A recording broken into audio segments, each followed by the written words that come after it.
Hello and welcome to another episode of the Inspiring Leadership Podcast, brought to you by Pursue Limited, empowering people to flourish across the global education sector by harnessing the power and the potential of coaching. My name is Nicholas McKie, professional certified coach and director of Pursue, and I'm going to be your host as we aim to bring you some of the best thinking in education and beyond, gaining insights into inspiring leadership. So let's dive on straight into today's episode, and I'm delighted to welcome Barry Dequanne. Originally from Canada, Barry is serving as a director of the International School of Zug and Luzern in Switzerland. Barry has more than 25 years of international administrative experience and teaching, including work at schools in the Kingdom of Swaziland, Buenos Aires, São Paulo and Brasilia. Barry is currently serving as a board member with the Association for the Advancement of International Education and the Swiss Group of International Schools. In addition, he previously served as the president of the board of directors on the Association of American Schools in South America and the president of the Association of American Schools in Brazil. Barry, thank you so much for joining me today from Switzerland. Hey, Nicholas, real pleasure to be here with you today. Fantastic. I just better put my headphones on here so I can hear what you're saying, Barry. So, yeah. So, firstly, thanks so much for joining me today. It's, as you say, it's a holiday in Switzerland, isn't it? That's right. Yeah. But I thought today would be a good day to talk. No distractions. So, let me dive straight in here, Barry. I mean, it's what kind of jumps out at me from some of the things that you've been doing is, I suppose, a lot of the work that you've done in South America. So, maybe you could take us through a little bit about, what drew you to that part of the world. Like a lot of things in life, a bit of serendipity. I had been overseas in Southern Africa and in Swaziland, and was looking forward to go overseas again. And as a mathematics teacher, I threw my name out there and had a few different offers. And Buenos Aires seemed really appealing. And as a young, slightly naive teacher, I said, "Well, that sounds great." So I ended up in South America, but I ended up staying in South America for quite a lengthy period of time for a variety of reasons. I really enjoyed the work in both Argentina and Brazil. And I also enjoyed the lifestyle. I felt like that was a good connection with my own personality, where there was alignment and where there were probably some gaps. And maybe I'll end on that note. In Brazil, probably why I stayed there so long, and I'm actually a naturalized Brazilian citizen now. I learned a lot from them about enjoying the moment. I think as a Canadian, I'm always future orientated, and the Brazilians, I'm still learning from them how to be present and enjoy the moment now. That's really interesting. What do you think it is about? Is it Canadians generally, do you think, who tend to look forward, or is that something, do you think that's just from yourself? Yeah, good question. Definitely for myself. I don't want to generalize everyone in Canada where I'm from, but yeah, I feel like at least my view on life is lots of planning, lots of thinking about next steps and excited about the future, but almost to the point of forgetting to enjoy the moment at times. And so that's something I've been working on all my life to be better at. It's really interesting, isn't it? Because I suppose education is always all prides itself on being future focused, isn't it? Plans, improvement plans, everything's planning ahead, planning forward. Do you think there's a danger in education sometimes that we miss actually what's going on under our nose, so to speak? Possibly. I think the magic is happening right in front of us, and there's so much to learn from students and from our parents and from our colleagues. And I think if we're not paying attention and being present and enjoying the moment and just that opportunity to learn from each other, we're really missing out on an important opportunity to improve our practice. And I think sometimes we are strategic planning and bringing in external trainers and people to guide us through this. But really, a lot of the magic is right there in the moment, and we have so much to learn from the kids. We had our graduation ceremony last week, and as the director, I gave a few words. And I'd written a speech, and I was talking to my daughter that morning, my 4-year-old daughter, and I said, "What do you think I should tell the seniors?" And she just started rhyming off advice. She said, "Don't sit on the windowsill. Tell them not to sit in the windowsill. It's not safe." It's the idea of safety. Enjoy the moment. Sharing is caring. Have fun and play. All these things that we forget. And so I just think there's so much wisdom from kids that we should not overlook. Yeah, sounds like she'd have done a great speech herself there, Barry. Sorry, say again? Sounds like she'd have done a great speech herself to the seniors. Yeah, I credit to my daughter. She helped me some of the key points. And everyone gave me feedback after that. My words were okay, but my daughters were much better.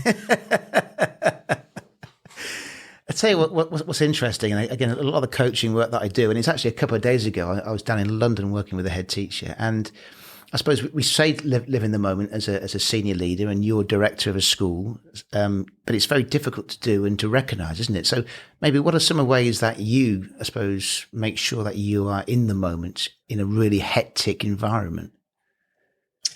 Yeah, and to be honest, I am still struggling to do this really well. I think I as a director of two campuses, we're about 1,200 kids, and my responsibilities vary from a lot of facilities work and connecting with government officials and lawyers and banks, to governance, to finances, then to staffing, and then to education and just public relations and connecting with our community. And what I find challenging is the regular code switching. So I will be meeting the high stakes session around financing for the future of our facilities, and the next minute I'm reading books to grade 2 kids who are untying the shoelaces on my shoes. And I find that it takes practice. And I probably my strategy is when I'm done one session, just to step away from everything for a moment. It could just be 30 seconds, a few deep breaths, clear my head, stretch, get some water. And I used to underestimate the power of that. So as I'm transitioning, I'm very conscious that I am transitioning from one meeting to another, so I can be present as much as I can. Yeah, it's interesting that. In terms of scheduling, I suppose, you said back-to-back meetings, and again, it's something that comes up a lot now, isn't it? Especially, I think, being online now more, it can be back-to-back. So I suppose, how do you go about scheduling your time so that you're not kind of jumping from one thing to the other too rapidly? So I made a brilliant decision a few years ago, Nicholas, that I assigned all my scheduling to my amazing assistant. So I don't run my calendar at all. And we've talked about guiding principles at length, and we're always refining them. So Angelie is her name. And every week we reflect back and, okay, what worked well, what didn't work well? How can we better build my calendar out so I can best serve the community, but also protect myself so I'm my best self for our community? And so things have shifted over time.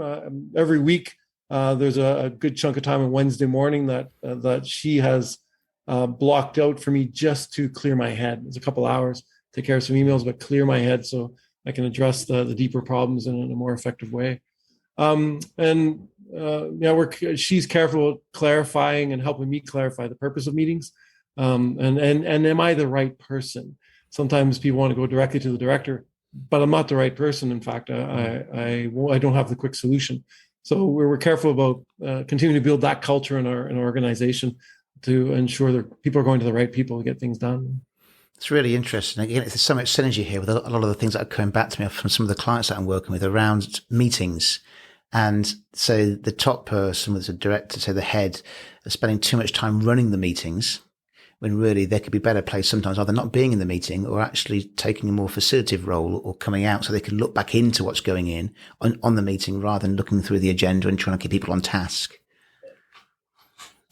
Yeah, it's an interesting take on it. And there's a lot of meetings that I definitely don't run. And we spend a lot of time collaboratively building out agendas and ensuring that different people are running those agenda items. So we have agreements and protocols around that. And so I find that helpful. And when I'm leading a meeting or a presentation, I actually go back to other people to get feedback on how that went, because it's just hard for me to judge. I'm just trying to, again, be present in what I'm doing. So yeah, I don't think it's healthy for me to lead all the meetings. I think that should be shared responsibilities and everyone taking ownership throughout the school for our success. It's really critical.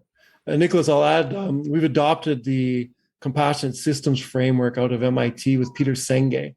And that's been really impactful for us. The mixture of complex change in organizations, but the human side of the change process.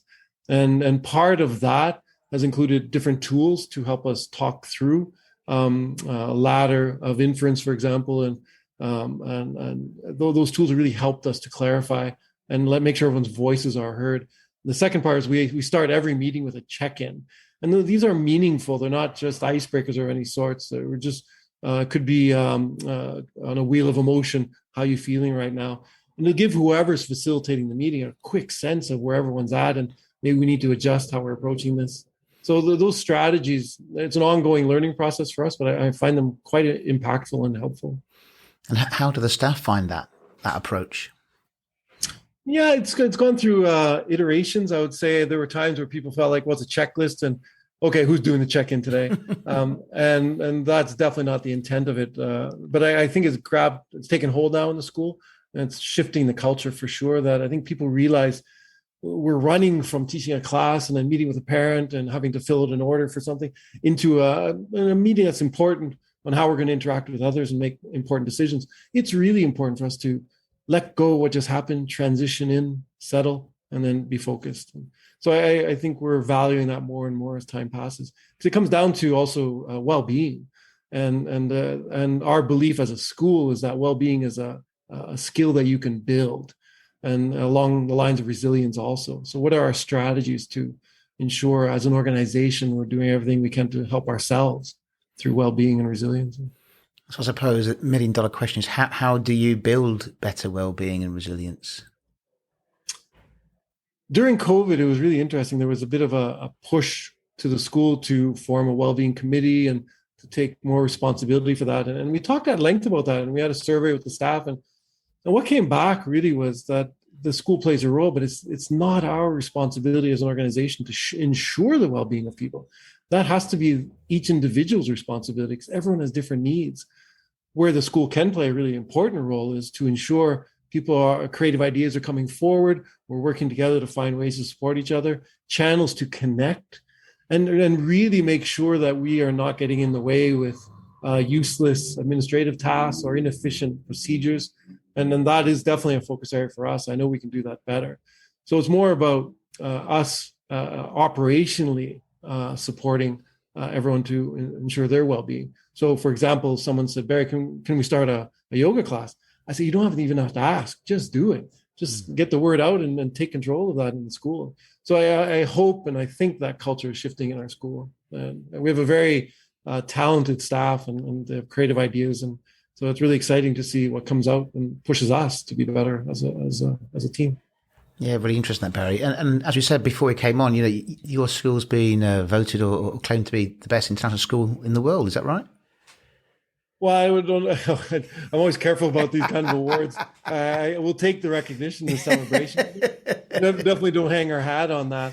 Yeah, it's nice to be recognized. And really the recognition, as I wrote to our community, it's about the work of everyone. And really why we received the award, in my view, was the work of our kids. They have launched some incredible projects where they're trying to make a difference, where our vision talks about students turning their learning into action and making the world a better, kinder place, or even just our corner of it. And there's an environmental project that the kids are running, it's aquaponics project, and there's another one related to the World Economic Forum that they've transferred over to our school. Really incredible stuff, and that's why we got the awards. So someone asked me, well, how did that happen? And I would like to think that happens because we have quite a clear vision and mission around what we value and who we want to be. We have a very talented staff that are prepared to go the extra mile to support our students beyond the classroom, to let them pursue this personal learning experience and learning that really matters to them, and to make the world a better place.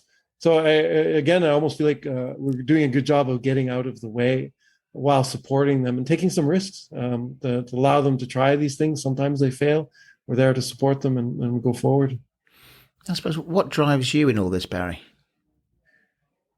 Yeah, good question.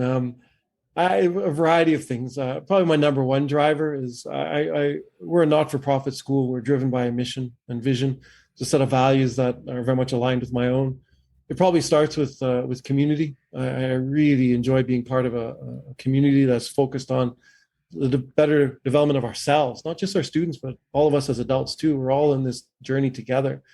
And then come back to our mission we're a community of learners committed to making the world or our corner of it a better place, kinder, better place. And if there's an opportunity to work with people to somehow amplify and accelerate positive change to better the lives of our community and beyond, that's something that gets me out of bed every day. And on the other side of it too, I just enjoy being around people that see the world as from a glass half full perspective. We have a choice every day. You can get up and see challenges and challenges and issues as negative things, or you can see them as opportunities to make a difference. And I find like our community is very much that optimistic glass half full group of people, and so that those things really drive me, to be honest. Probably the last piece I'll add, being part of an international community, I find seeing the world through different lenses challenges my own understandings, helps me see things different, helps me grow and improve. It's just interesting and exciting too, and I think there's value in diversity. This makes us stronger, makes it more interesting, and in the end really helps students with their own learning program. Yeah, it's really interesting that you mentioned community a lot through all that. Mm-hmm. And that seems to resonate a lot, with a lot of the things that you're doing. Where do you think that came from, that sense of, I suppose, wanting that community and that being important? Yeah, it's a bit of $1 million question sometimes. Like, how does that start and how do you maintain it? And what does that actually mean to be a community? I think it's a variety of approaches, not just one. In part, it's the community itself. I think when you have a group of expatriates living together in another country, and we're 1,200 students, but very, very few Swiss in our school. Mm-hmm. We're honored to have the Swiss students there, but we're mostly international, living in a country that is not their own. And so that automatically unifies everyone together. And so when someone gets sick or someone's facing hardship, the community rallies quickly. And through that, I think we have quite good communication channels in different forms. So that's one. I think during COVID, the feedback that we received is that we were incredibly transparent and honest and vulnerable. So every day I sent out, with our team putting this together, but it was in my name, we sent out a communication every day to our community saying, here are the people that got COVID, not their names, but grade level, teacher, student. Just so you know, here's our strategies right now for mitigating the issues we're facing. Here's how we're interpreting the government's mandates. We don't have the answers yet, but this is our process. And goodness, that generated so much goodwill from everyone and further strengthened our community to the point where we asked our community to report out any cases they had. We would get long lists of emails every day from our community reporting in. So with that, it just buoyed us to be a stronger, more united community. And I think just events too, as I started this conversation around enjoying the moment. I think we can still do a better job coming out of COVID now, but just having a sausage sizzle, we call it, everyone coming together, we're just having a drink and a Swiss sausage and just having a conversation, just connecting. Or we had several music performances this week from the kids, but we opened them with an apéro. The parents come in and can get a drink, some food, and the importance of just connecting is this isn't only about here's an event. There's an opportunity for us to come together. So those are some of the things that are on my mind when I think about community. I suppose going back even further, Barry, into your career, how did you get into teaching? I had no intention of working in education. In fact, a mathematician, a computer scientist. I was working for Xerox programming. I was in the process of working to become an actuary, and I was working for Prudential Assurance in Toronto as an actuary in training. Loved the theory. The work was interesting. It wasn't sure necessarily it was fulfilling me. And the Canadian government popped on my radar and said, we're looking for math teachers in Swaziland. Would you like to go and teach for a couple of years? And I said, yeah, maybe that's the right thing to do. And I just fell in love with education and went back to Canada for a year, obtained my teaching certification, and I had loved being overseas. So that seemed like a really good mix for me. And I have not looked back. Every step of the way, I've just fallen more and more in love with a profession that is not an easy one, but it's a very rewarding one. And if your value's in the right place and the focus is on kids and our colleagues, I feel fully rewarded, fulfilled, all the above. The next question you might ask me is why leadership? I never had any intention of going to leadership. I love teaching. I love being with the kids. And at every different stages of my career, people said, well, Barry, why don't you take on this leadership role? And I said, okay, but I'm not going to be a principal or assistant principal. And it just kept evolving. But I enjoyed the leadership piece of it too. And I thought I'd never be a director, but I've really enjoyed the governance piece and the financial piece. And what shifts for me, Nicholas, is that immediate return of impact when you're in a classroom with students. to working with a community where the return or the impact is going to be longer term, and it's going to be more subtle perhaps. But actually I like that there's might be a 2-3 year window before we achieve what we want to. But when we get there, it feels like we as a community have really achieved something special, and I get a lot of satisfaction out of that. What's the main challenge for you in your role, Barry? There's where do I start? Let's start with education. My neighbor works for Google. He's quite senior and we sat down the other day and he was explaining to me what he's doing and what their teams are doing in the area of AI, artificial intelligence. I had a sense of it, but it was eye-opening. And I asked him, what role? Well, first of all, what about society, like work and that in the future? And not necessarily clear answers. I don't think anyone has that. And then I asked, what role does education play? And he said, yeah, it's a tough one. We're unsure now. And I think that's both really exciting, Nicholas, but incredibly daunting at the same time. We're planning new buildings now.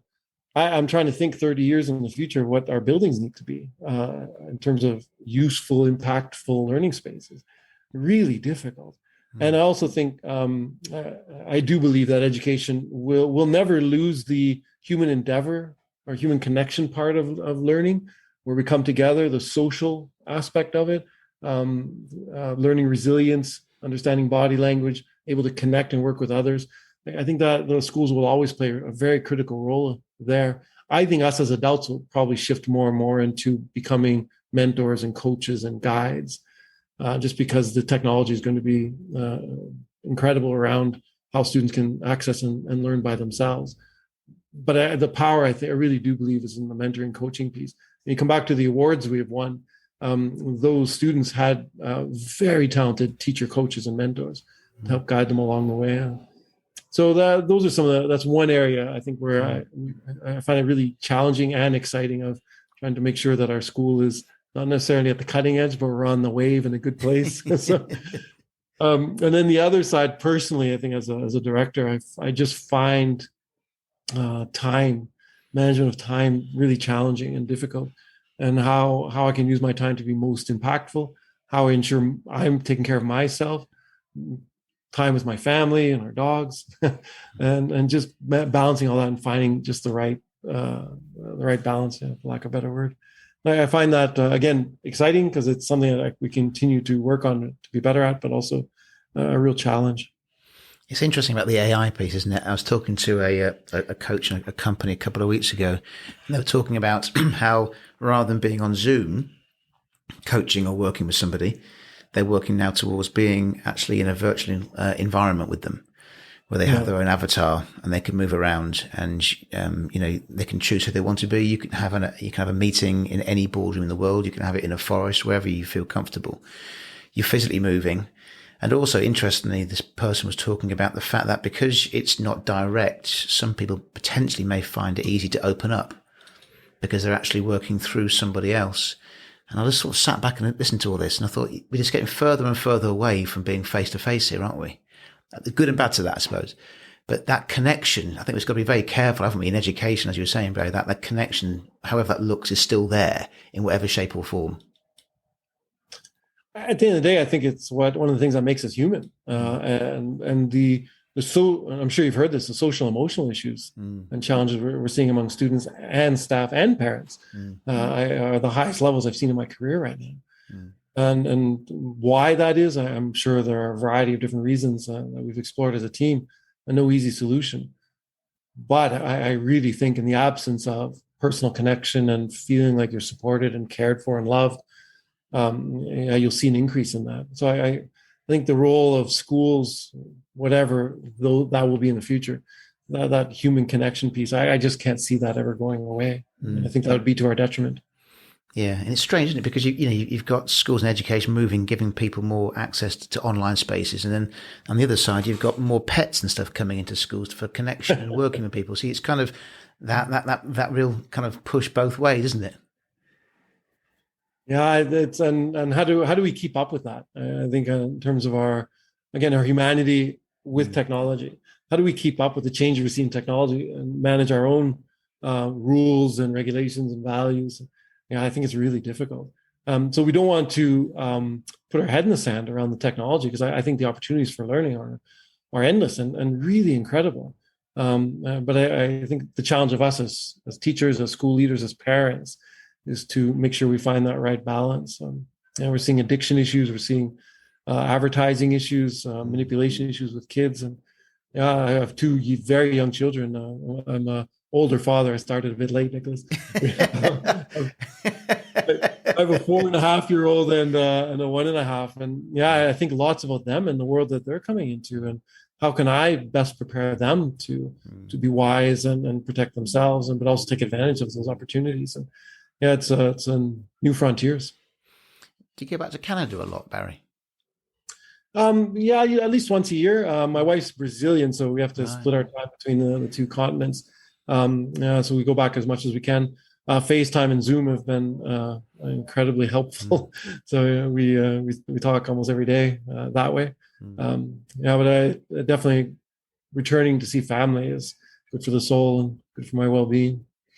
It's an interesting piece, isn't it? Again, about well-being and belonging, I suppose. And you mentioned a lot about this community, and it's really important to you that everyone feels part of that, the connection. You've mentioned that, and I suppose in terms of that belonging piece, do you feel that you belong internationally, or Brazil that you mentioned had a really big impact on you, or Canada? I mean, where do you think you belong? I suppose. Yeah, something we talk about a lot as a family, even. We've landed on the following: wherever our home is where we belong. And that's where we're together as a family, and the immediate family. That is where we belong right now. It's funny, when I've been out of Canada 25 plus years now, and going back home, there's a certain aspect that there's a familiarity there that is nice. And I can see these are my roots, and this has really, where I grew up has formed me, for better or worse, mostly for the better. But I feel different there. I really do. I've been out for a long time, and people see me differently. And I'm often asked where I'm from, assuming I'm not from Canada. Right. So I picked up a bit of an accent perhaps over the years, or just my behaviors or the way I dress is a bit different. Brazil's the same thing. In many ways, Brazil feels very much like home for me. So I've been there for a long time, but it feels like a natural fit with my personality and my likes. But then when I live in an international community, and it very much feels comfortable for me. That the ambiguity, the humbling experiences, the mistakes you make, the meeting everyone else that speaks so many languages, and I just feel I thrive and enjoy being in that environment. Yeah, it's really interesting. So I suppose linking to that question, I suppose we bring some of the conversations to a cadence, is around, I suppose, where do you see yourself in, say, a few years' time? My work as a director, only to back up, I hope my mother's not watching, because every time I talk to her, she says, "When are you coming home?" And so she's heard you talk about Canada, so I'm going to be in some trouble, Nicholas. In 5 years from now, my role as a director, I find the long-term view is important, and to achieve something that is really impactful, you need to stay in a place for quite a good chunk of time if it's a good fit. And so I hope to be in my current role for some more years, just to fulfill this current strategic objective pathway that we're on at the moment. Thanks, Barry. And thank you so much for joining me today, especially when you've had the day off as well. So I really, really appreciate it. With pleasure. It's such an honor to be here today. And thanks for all the hard work you're doing to continue educating all of us. Thanks, Barry. In this series, we are proud to once again be in partnership with Independent School Management Plus, an independent international school magazine.